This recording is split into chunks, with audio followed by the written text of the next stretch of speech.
طبعا أول شي أنا أتشرف بيكم كلكم. إجاني أكثر من تعليق سواء هنا أو على المنصة الحمراء إنه أسوي سلسلة ألعب بيها ويا المتابعين، بس شوف ضلعي أكو أشياء وأسباب تمنعني. لأن أول شي ما راح أقدر ألعب ويا كل اللي يضيفوني، وشي ثاني أنا ما أفتح اللعبة هواية.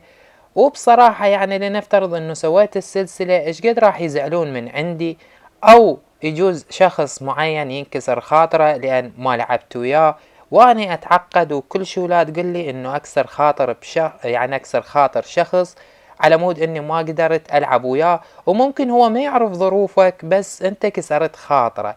فهنا انا احاول اتجنب هذا الشي لان كل شو لا كسر الخواطر.